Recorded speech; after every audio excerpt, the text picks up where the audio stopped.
नमस्कार, अपना उत्तराखंड देख रहे हैं आप। मैं हूं आपके साथ शीनम शर्मा। सीएम पुष्कर सिंह धामी का रुद्रप्रयाग का दौरा है। आज जखोली के बधानी ताल में पर्यटन मेले का शुभारंभ करेंगे सीएम धामी। हेलीकॉप्टर से दोपहर 1:40 पर उनका गैठाना पहुंचने का कार्यक्रम है। दोपहर 2 बजे बधानी ताल पहुंचकर पर्यटन मेले का शुभारंभ भी करेंगे। 3:20 पर देहरादून के लिए रवाना होंगे सीएम धामी। तो क्या स्केड्यूल आज पूरे दिन का रहेगा, क्या कुछ कार्यक्रम पुष्कर सिंह धामी का रहेगा, वो हम आपको बता रहे हैं। रुद्रप्रयाग का दौरा है और दोपहर 1:40 पर गैठाना पहुंचने का कार्यक्रम है सीएम पुष्कर सिंह धामी का। तो पर्यटन मेले की शुरुआत यहां पर उनकी ओर से की जाएगी। 2 बजे मेले का शुभारंभ होगा, जो जानकारी मिल रही है। सीएम पुष्कर सिंह धामी का रुद्रप्रयाग का दौरा है। आज बधानी ताल में पर्यटन मेले का आगाज करेंगे, शुभारंभ करेंगे। 2 बजे का वक्त बताया जा रहा है जब मेले का शुभारंभ होगा।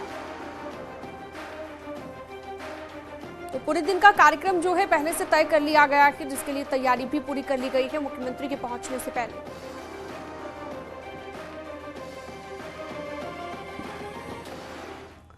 देहरादून से एक बड़ी खबर आ रही है। इंडियन इंस्टीट्यूट ऑफ पेट्रोलियम का स्थापना दिवस है और 63वें स्थापना दिवस पर प्रोग्राम का आयोजन किया गया है। सीएम पुष्कर सिंह धामी बतौर मुख्य अतिथि इसमें शामिल होने वाले हैं। 63वां स्थापना दिवस है। कार्यक्रम के मुख्य अतिथि सीएम पुष्कर सिंह धामी हैं, जो यहां पर पहुंचेंगे। और आपको जानकारी हम ये भी दे दें कि आईआईपी का स्थापना दिवस है आज। 63वां स्थापना दिवस है, जिसके मौके पर यह कार्यक्रम रखा गया है।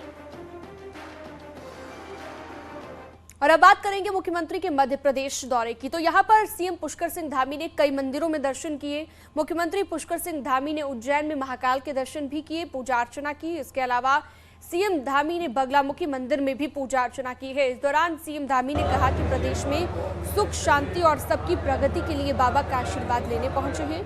मुख्यमंत्री के साथ कैबिनेट मंत्री गणेश जोशी भी मौजूद रहे। हमने पूरे प्रदेश के लिए, हमारे सुख शांति के लिए, तरक्की के लिए, इसके लिए प्रार्थना की है। और साथ ही साथ अभी हमारा चुनाव भी समाप्त हुआ है, चुनाव पूरा हुआ है और हमारे देश के यशस्वी प्रधानमंत्री नरेंद्र मोदी जी के नेतृत्व में उत्तराखंड समेत चारों राज्यों में प्रचंड भाजपा की सरकार आई है और उनके नेतृत्व में हमारा भारत विश्वगुरु बनेगा। उत्तराखंड हमारा राज्य जो है हिंदुस्तान का श्रेष्ठ राज्य बनेगा। और प्रधानमंत्री जी ने जैसा कहा है कि आने वाले जो दशक है ये उत्तराखंड का दशक होगा। मैं भगवान महाकालेश्वर से, सभी देवताओं से, सभी भगवान से प्रार्थना करता हूँ कि आने वाला समय ये हम सबके लिए अच्छा हो। देहरादून से बड़ी खबर आपको बता दें, कांग्रेस के नाराज विधायक आज बैठक कर सकते हैं। कुछ विधायक बुधवार को नहीं पहुंच सके देहरादून और आगे के फैसले को लेकर चर्चा की जा सकती है। जो नाराज विधायक चल रहे हैं, जब से कांग्रेस ने नियुक्तियां की हैं, चाहे वो प्रदेश अध्यक्ष हो, नेता प्रतिपक्ष हो, उसके बाद से ही लगातार नाराजगी इन विधायकों की देखने को मिल रही है। अलग पार्टी बनाने की बात भी हरीश धामी कर चुके हैं। ये बड़ी जानकारी हम आपको दे दें कि कुछ विधायक जो बुधवार को नहीं पहुंच सके थे, अब आगे के फैसले को लेकर चर्चा आज हो सकती है। आज बैठक ये विधायक कर सकते हैं।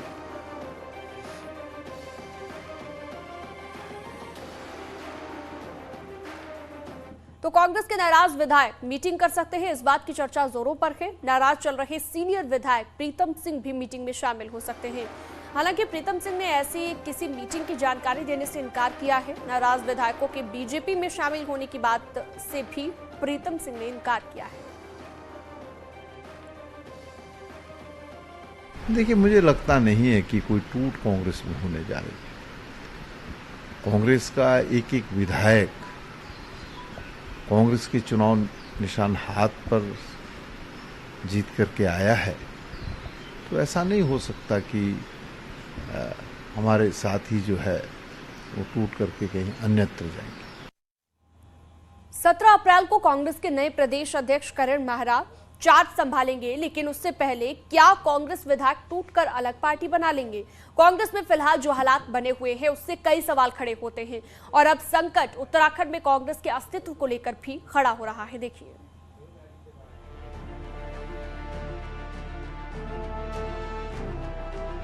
लगातार विधानसभा चुनाव हार चुकी कांग्रेस अगले चुनाव तो क्या अस्तित्व बचा रख पाएगी? ये सवाल उत्तराखंड में कांग्रेस के मौजूदा हालात के बाद खड़ा हुआ है। एक तरफ नए प्रदेश अध्यक्ष करण महाराज 17 अप्रैल को चार्ज लेने की तैयारी कर रहे हैं, तो दूसरी तरफ कांग्रेस विधायक हरीश धामी नाराज विधायकों के कांग्रेस छोड़कर अलग पार्टी बनाने की बात कह रहे हैं। धामी का कहना है कि प्रदेश प्रभारी देवेंद्र यादव ने पार्टी को बर्बाद किया और अब जूनियर विधायक को प्रदेश अध्यक्ष बना दिया। और उत्तराखंड में कांग्रेस को डुबाने का काम प्रभारी ने किया। जिस प्रदेश का जो है प्रभारी मोतीलाल वोरा जी और अंबिका सोनी जी जैसे कद्दावर लोग होते थे, उस प्रदेश का प्रभारी आपने जमानत जब्त हुए विधायक को करा दिया। और वो भी यादव को, उत्तराखंड का जनमानस जिसका नाम सुनते ही यादव कहते उत्तराखंड के लोगों का जो है खून खोलता है। ने हमको विधायक बना के भेजा है तो हम जनता को बोझ नहीं डालेंगे। हम इतना जरूर है कि अगर हम अपना कोरम पूरा करते तो हम अपना अलग दल बना के जो है हम जनता के लिए काम करेंगे और प्रदेश के हित में काम करेंगे। उत्तराखंड में कांग्रेस के 19 विधायक हैं और खबर है कि करण माहरा के प्रदेश अध्यक्ष बनने और यशपाल आर्य के नेता विपक्ष बनने से ज्यादातर नाराज हैं, जो 5 साल तक बीजेपी में रहने के बाद कांग्रेस में लौटे। हालात ठीक नहीं है और उत्तराखंड में कांग्रेस के अस्तित्व पर संकट मंडरा रहा है। हालांकि प्रदेश अध्यक्ष करण माहरा का कहना है कि वो किसी प्रेशर में आने वाले नहीं है। साफ निर्देश हैं, आपको भरोसा दिलाता हूं परिवर्तन दिखेगा, एक नया चेंज कांग्रेस के अंदर उत्तराखंड में दिखेगा और एक बहुत छोटा और प्रभावशाली कमेटी का गठन हम करेंगे। मुझे प्रेशर में काम करना वैसे भी नहीं, मैं पहले ही कह चुका हूं कि प्रेशर में काम करने से अच्छा है कि मैं इस्तीफा दे दूं। 2022 विधानसभा चुनाव में कांग्रेस की हार को अभी 1 महीना हुआ है और उसी 1 महीने में जो हालात सामने आए हैं वो पार्टी के लिए बड़ा खतरा बनता दिख रहे हैं। उसमें एक तरफ जहां नए अध्यक्ष करण माहरा और नेता विपक्ष यशपाल आर्य नजर आ रहे हैं और दूसरी तरफ वो सब नाराज नेता और विधायक हैं जो पार्टी तोड़ने और छोड़ने की बात कह रहे हैं। दीपांकर भट्ट, न्यूज़ 18 देहरादून। और इस खबर पर ज्यादा जानकारी के लिए देहरादून से दीपांकर भट्ट हमारे साथ जुड़ चुके हैं। दीपांकर, जिस तरह की खबरें आ रही है कि आज एक बैठक भी नाराज विधायकों की ओर से की जा सकती है, क्या अब कांग्रेस टूट जाएगी या कांग्रेस के लिए आने वाले वक्त में संकट पैदा हो जाएगा? किस तरह की खबरें अंदर खाने से आ रही हैं? बिल्कुल, एक तरफ करण महाराज जो 17 तारीख को अपने कांग्रेस प्रदेश अध्यक्ष का पद संभालेंगे, उनका साफ तौर पर कहना है कि वो किसी प्रेशर में नहीं आने वाले और अगर प्रेशर में काम करना है तो उससे बेहतर है कि मैं इस्तीफा दे दूं। दूसरी तरफ कांग्रेस के वो नाराज विधायक हैं जिनका ये कहना है कि जो दोनों नेता विपक्ष और प्रदेश अध्यक्ष बनाए गए हैं, एक तरफ एक जूनियर व्यक्ति को प्रदेश अध्यक्ष बना दिया गया है, नेता विपक्ष को लेकर सवाल है और सीधे वो किसी और को नहीं कोस रहे बल्कि प्रदेश प्रभारी देवेंद्र यादव को कोस रहे हैं। तो कई विधायक इस वक्त जो नाराज हैं कांग्रेस के देहरादून में, राजधानी में। लेकिन बैठक कब होगी, पिछले 3 दिनों से लगातार इस बैठक को लेकर चर्चाएं हैं, लेकिन कब होगी ये अभी भी तय नहीं है। हालांकि कुछ विधायक यहाँ पर अभी उत्तराखंड की राजधानी देहरादून में पहुंचे हुए हैं, जिनमें राजेंद्र भंडारी हैं, हरीश धामी हैं, मयूख मेहर हैं। लेकिन ये नेता कब बैठेंगे, आगे क्या प्लान करेंगे? हालांकि हरीश धामी ने कल जब न्यूज़ 18 से बातचीत में एक बात साफ कह दी थी कि हम लोग अलग पार्टी भी बना सकते हैं और आगे विचार करेंगे कि आगे हमें करना क्या है। पर कुल मिला के अभी कहें तो कांग्रेस में कंफ्यूजन है और कांग्रेस फिलहाल ये तय नहीं कर पा रही, कांग्रेस के विधायक तय नहीं कर पा रहे कि उनका अगला कदम क्या होगा। आपने ये तमाम जानकारी दी, आपका बहुत शुक्रिया। और चलिए अब आपको कुछ तस्वीरें दिखाते हैं। आज बैसाखी का पर्व भी मनाया जा रहा है और सीएम योगी आदित्यनाथ भी यहाँ पर मौजूद हैं। तस्वीरें आ रही है सामने जो लगातार हम आपको दिखा रहे हैं। लखनऊ से ये तस्वीरें आ रही हैं जो लगातार हम आपको लाइव तस्वीरें दिखा रहे हैं आपकी टीवी स्क्रीन पर। तो देखिए, आज बैसाखी का पर्व भी मनाया जा रहा है और इस पर्व का किसानों के लिए काफ़ी खास महत्व रहता है, बेहद महत्व जो है ये पर्व रखता है और सीएम योगी आदित्यनाथ भी मौजूद हैं। तो ये थोड़ी ही देर पहले की तस्वीरें हम आपको दिखा रहे हैं। दरअसल आज अंबेडकर जयंती भी है और इस खास मौके पर अलग अलग जगहों पर कार्यक्रम भी रखे गए हैं। और चलिए एक बार फिर से रुक करते हैं उत्तराखंड की तमाम खबरों का। कांग्रेस के नए प्रदेश अध्यक्ष बनाए गए करण माहरा ने कल बड़ा ऐलान किया है और कहा है कि कांग्रेस संगठन में काम करने के तौर तरीके में बहुत बड़ा बदलाव आएगा। और करण माहरा ने साफ साफ कहा है कि अब पार्टी में गणेश तंत्र नहीं चलेगा। करण माहरा ने कहा कि वो इसे बदलने वाले हैं, गणेश तंत्र को बदलने वाले हैं। यहाँ पर हालांकि उन्होंने भगवान गणेश को लेकर एक कहानी भी सुनाई, लेकिन इसे इशारों में निशाना बताया जा रहा है। वहीं करण माहरा ने कहा कि अब काम करने वाले और सम्मानित लोगों को ही पद और जगह मिलेगी, हंगामा करने वालों को नहीं। वो चीजें आपको देखने को मिलेंगी। एक तो गणेश तंत्र समाप्त होगा, पार्टी के अंदर से। लीडर्स के चक्कर लगाकर वो लोग काम करा ले जा रहे हैं या वो लोग पद पा लेते हैं जिनका अपने गांव घर में कोई नाम भी लेना पसंद नहीं करता। मैं कोशिश करूंगा कि उन लोगों को तवज्जो मिले जिनकी समाज में इज्जत है, जिनको लोग चाहते हैं, जिनको लोग अपना लीडर मानते हैं। कांग्रेस में मची अंतरकलह में बीजेपी अवसर तलाश रही है। चर्चा यह है कि विपक्ष में पड़ी फूट सीएम के बाय इलेक्शन की राह का रास्ता आसान कर सकती है, इसलिए चुपचाप ही सही बीजेपी पूरे घमासान पर नजर गड़ाए हुए है। बीजेपी भले ही सरकार में हो, लेकिन उसकी टेंशन अभी कम नहीं हुई है। उसका पहला टारगेट है सीएम पुष्कर धामी का बाय इलेक्शन, जिसमें उसके पास जीतने के सिवा किसी दूसरे विकल्प की जगह नहीं बची है। ऐसे में विपक्ष खेमे में मची भगदड़ ने उसकी राह को आसान कर दिया है। आसान ये कि सीएम कहीं से भी चुनाव लड़े, कांग्रेस इस हालात में बीजेपी का मुकाबला नहीं कर पाएगी। और दूसरा ये कि विपक्षी खेमे में सेंध लगाकर उसकी विधायक को तोड़ना भी उसके लिए आसान हो जाएगा। बीजेपी का कहना है कि कांग्रेस ना पहले थी और ना ही भविष्य में होगी। ये कांग्रेस का इंटरनल मैटर है, कांग्रेस में क्या हो रहा है, कैसे हो रहा है, ये तो उनको देखना है। लेकिन ये सही है कि कांग्रेस को जन समस्याओं से ज़्यादा अपने पद, अपनी प्रतिष्ठा, अपना काम करना, अपना लिए यानी व्यक्तिगत आधार पर उनको मिलना चाहिए, इस पर ज़्यादा उनका फोकस रहता है। यही कारण है कि उनमें सब में लड़ाई झगड़े इस तरह है, और 5 साल ऐसा ही रहा है। जनता ने इसलिए पूरी तरह नकारा है, दुत्कारा है। 19 विधायकों के साथ कांग्रेस विधानसभा में दूसरा सबसे बड़ा दल है।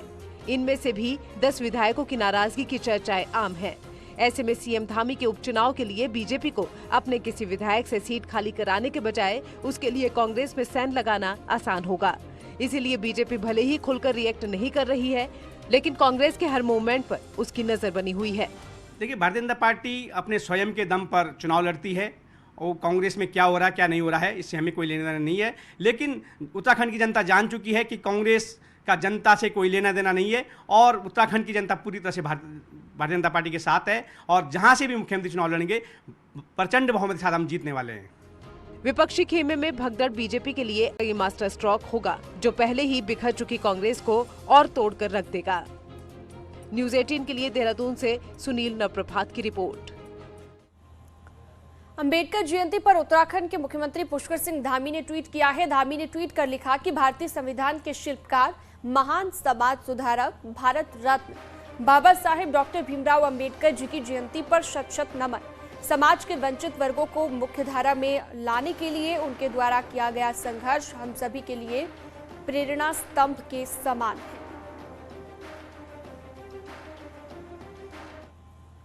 उत्तराखंड के मुख्यमंत्री पुष्कर सिंह धामी ने बैसाखी पर्व पर प्रदेशवासियों को शुभकामनाएं दी है। सीएम धामी ने ट्वीट कर लिखा कि आप समस्त प्रदेशवासियों को समृद्धि और हर्षोल्लास के पर्व बैसाखी की हार्दिक शुभकामनाएं।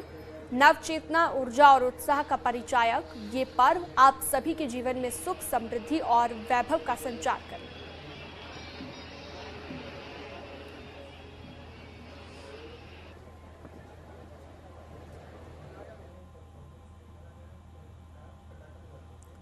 तो बैसाखी के पर्व को लेकर शुभकामनाएं दी गई हैं। पुष्कर सिंह धामी की ओर से ट्वीट कर प्रदेशवासियों को शुभकामनाएं दी गई।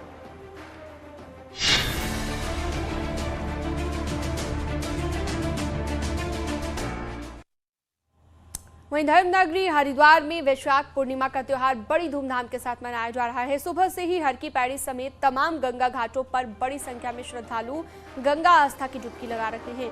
प्रशासन ने सुरक्षा के पुख्ता इंतजाम किए हैं। पूरे मेला क्षेत्र को 15 जोन और 38 सेक्टर में बांटा गया है। कोरोना काल के बाद हरिद्वार में बिना गाइडलाइंस के ये पहला स्नान है। उम्मीद है कि शाम तक लाखों की संख्या में श्रद्धालु हरिद्वार पहुंचकर गंगा स्नान करेंगे। परिवार के साथ आया हूँ और यहाँ आने के बाद मुझे ये लगता है कि पूरे हर व्यक्ति को अपने जीवन में एक बार तो यहाँ आना ही चाहिए। हरिद्वार का महत्व क्या है यहाँ आके पता चला और आज वैसाखी का इतना बड़ा त्यौहार है। आज के दिन अगर ये सौभाग्य मुझे मिला है तो मैं उसके लिए धन्यवाद का पात्र हूँ। ईश्वर को धन्यवाद देता हूँ कि उन्होंने आज का दिन चुना मुझे यहाँ पे भेजने के लिए। परिवार वैसे तो पूरा हिंदुस्तान इस पर्व को बड़ी धूमधाम से मनाते हैं, लेकिन विशेषकर सिख पर्व मनाया जाता है। आज बैसाख के साथ साथ संक्रांति का पर्व भी है। संक्रांति जब सूर्य जो है मेष राशि से जो है मकर में प्रवेश करते हैं, उसमें संक्रांति मनाया जाता है। और से भी फोर्स मिली थी, डीआईजी रेंज साहब भी फोर्स दिए थे और जिले की भी फोर्स को लगाया गया। बॉर्डर पे भी चेकिंग चल रही है और हर एक पॉइंट्स पे ड्यूटी लगाई गई है, कहीं भी कोई भी अव्यवस्था नहीं है और जो भी श्रद्धालु आ रहे हैं सुचारू रूप से अपना स्नान कर रहे हैं। बैसाखी का पर्व देश भर में धूमधाम से मनाया जा रहा है। बैसाखी के पर्व पर गंगा स्नान का भी विशेष महत्व होता है, इसलिए हरिद्वार में हर की पैड़ी पर श्रद्धालु गंगा स्नान के लिए उमड़ रहे हैं। इस वक्त हम हरिद्वार में हर की पैड़ी पर मौजूद हैं और साफ तौर पर यहाँ पर देखा जा सकता है कि हर की पैड़ी पर गंगा स्नान करने के लिए श्रद्धालुओं का जो रेला है वो किस तरह से उमड़ रहा है। सुबह से ही श्रद्धालु बड़ी संख्या में यहाँ हर की पैड़ी पर पहुँचने शुरू हो गए थे और अब इस समय भी श्रद्धालु आस्था की डुबकी गंगा में लगा रहे हैं और अच्छी खासी भीड़ हर की पैड़ी पर नजर आ रही है। यात्रियों की पुलिस प्रशासन को यात्रियों की पहले से ही बड़ी संख्या में आने का अंदेशा था, इसीलिए प्रशासन की ओर से पहले से ही सुरक्षा के व्यापक इंतजाम किए गए हैं। पूरे मेला क्षेत्र को 15 जोन और 38 सेक्टरों में बांटा गया है। उसके अलावा जाम की स्थिति शहर में ना बने, इसके लिए भी डाइवर्जन के और अलग अलग पार्किंग की व्यवस्था शहर में की गई है। फिलहाल जो गंगा स्नान है वो सुचारू रूप से चल रहा है और उम्मीद जताई जा रही है प्रशासन की ओर से कि शाम तक लाखों की संख्या में श्रद्धालु हर की पौड़ी पहुंचकर स्नान करेंगे। न्यूज़ 18 पुलकित शुक्ला, हरिद्वार। ऋषिकेश के त्रिवेणी संगम पर बैसाखी पर्व पर दूर दूर से श्रद्धालु पहुंचकर गंगा में आस्था की डुबकी लगा रहे हैं। सुबह से ही श्रद्धालुओं का तांता गंगा घाट पर लगा हुआ है और मां गंगा की पूजा अर्चना करने के बाद श्रद्धालु दान पुण्य करके इस पर्व को मना रहे हैं। तो ये पर्व अपने में सोने में सुहागा वाली बात है और इस त्रिवेणी घाट पर से आए हुए लोग, आज तो इतनी भीड़ थी कि रात्रि 2:30 बजे से गंगा स्नान शुरू हो चुका था। उत्तरकाशी में आज बैसाखी के पर्व पर श्रद्धालु सुबह से ही गंगा, यमुना और स्थानीय संगम पर आस्था की डुबकी लगाकर पुण्य कमा रहे हैं। जनपद उत्तरकाशी में दूर दूर से देव डोलियों के साथ ग्रामीण पहुंचकर आस्था की डुबकी लगा रहे हैं। मणिकर्णिका घाट में सुबह 4 बजे ये माहौल देखने को मिल रहा है और इस पर्व पर आज से जगह जगह पर मेलों का आयोजन भी शुरू हो जाएगा। डोली आई हमारी और उत्तरकाशी मकरणी संग्राम के लिए आई है। ये भगवान सुबह माँ गंगा का पर्व के लिए सभी देवी देवता, माँ भगवती और सभी देवी देवता यहाँ पे पर्व स्नान करने के लिए आए थे। देहरादून से बड़ी खबर आ रही है, जहां पर थाना राजपुर के झाखन इलाके में गेस्ट हाउस से महिला का सड़ा गला शव मिलने से हड़कंप मच गया है। महिला के शव को बेड के नीचे छुपाकर रखा गया था। 2 महीने से ज्यादा पुराना ये शव बताया जा रहा है। सूचना मिलने के बाद पुलिस और फॉरेंसिक टीम पहुंची, मौके से सैंपल ले लिए गए। मृतका रिफिन बीबी पश्चिम बंगाल की रहने वाली हैं और अब पुलिस लॉज में साथ रुके पति की तलाश में जुट गई है। खटीमा के झनकट में एक हफ्ते पहले दिन दहाड़े बैंक ऑफ बड़ौदा में कर्मचारियों को बंधक बनाकर 2 बदमाशों की तरफ से तमंचे के बल पर 5.25 लाख रुपए की लूट की घटना को अंजाम दिया गया था, जिसका अभी तक पुलिस खुलासा नहीं कर पाई है। लेकिन पुलिस की जांच में बैंक की बड़ी लापरवाही उजागर हुई है। घटना के 20 दिन पहले बैंक के सीसीटीवी कैमरे खराब पड़े थे और अलार्म सिस्टम भी खराब था। इसके अलावा बैंक में कोई सुरक्षा गार्ड भी तैनात नहीं था। सारे सीसीटीवी सिस्टम्स पिछले 20 दिन से खराब पड़े हुए हैं और उसी बैंक की सारे अलार्म सिस्टम पिछले 15 दिन से खराब पड़ा हुआ है, ठीक है, और वहाँ पे सिक्योरिटी गार्ड भी नहीं है। तो इस प्रकार की घोर लापरवाही जो करते हैं, तो this is not according to the RBI guidelines. जबकि आरबीआई का सर्कुलर तो बिल्कुल क्लियर है कि सीसीटीवी कैमरास पर्याप्त मात्रा में होना चाहिए और उसको एंट्रेंस एंड एग्जिट दोनों, सारे एंट्रेंस को और एग्जिट्स को कवर करते हुए रहना चाहिए। और चलिए अब आपको सीधा लिए चलते हैं लखनऊ। सीएम योगी क्या कुछ कह रहे हैं, सुनते हैं। कि हम सब इस उत्साह, इस उमंग के साथ गुरु महाराज के श्री चरणों में नमन करते हुए बैसाखी के इस पर्व में एकत्र होकर के हर्षोल्लास के साथ न केवल प्रदेश की राजधानी लखनऊ में बल्कि पूरे देश के अंदर इस आयोजन के साथ हम सबको जुड़ने का अवसर प्राप्त हो रहा है। हम सब जानते हैं सिक्कों के इतिहास के बगैर भारत का मध्यकालीन इतिहास अधूरा माना जाता है। त्याग और बलिदान की जो एक लंबी परंपरा और एक लंबी श्रृंखला खड़ी की है सिख गुरुओं ने, आज उसी का परिणाम है देश भी और धर्म भी सुरक्षित है। और इसीलिए इस प्रकार के आयोजन के साथ जुड़ना, इन कार्यक्रमों में भागीदार बनना अपने पूर्वजों के प्रति हमारी श्रद्धा को व्यक्त करता ही है।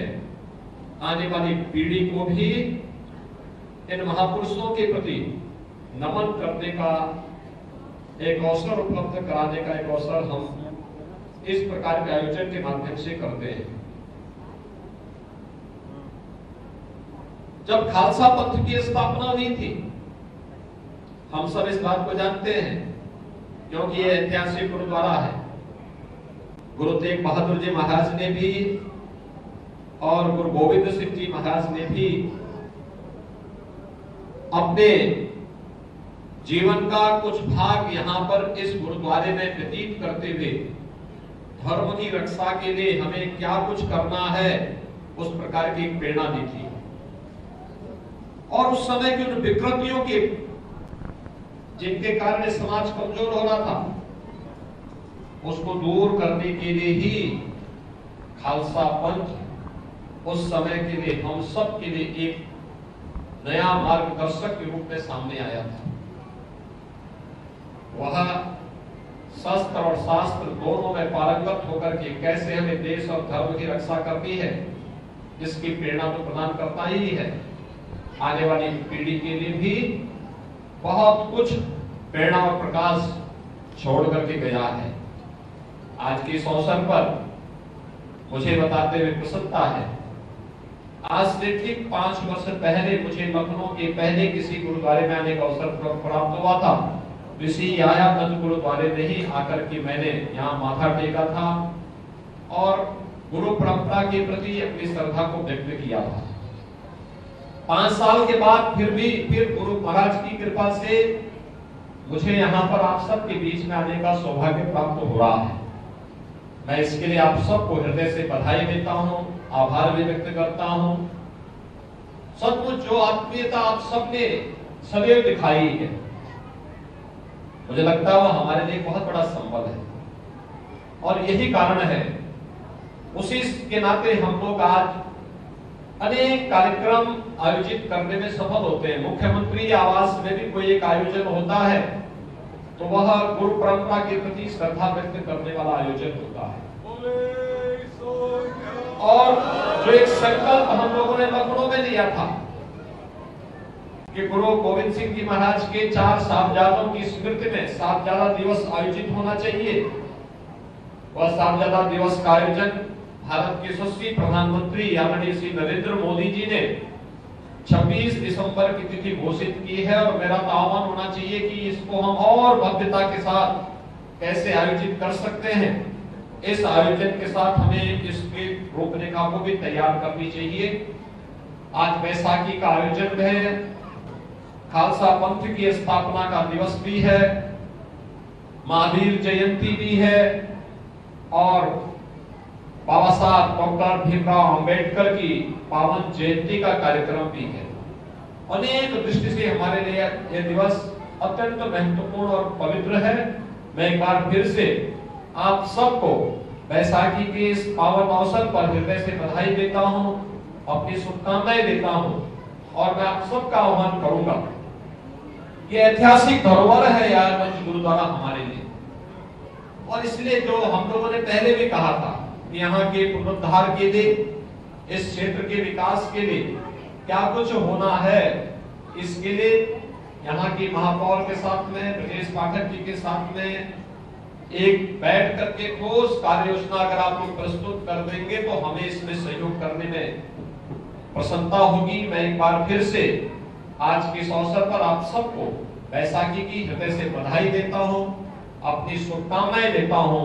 उत्साह और उमंग का ये माहौल आपके जीवन में सदैव बना रहे, यही मैं इसकी हृदय से शुभकामना आप सबके प्रति व्यक्त करते हुए अपनी वाणी को यहीं पे विराम देता हूं। धन्यवाद। जय हिंद। आप देख रहे हैं न्यूज़ 18 उत्तर।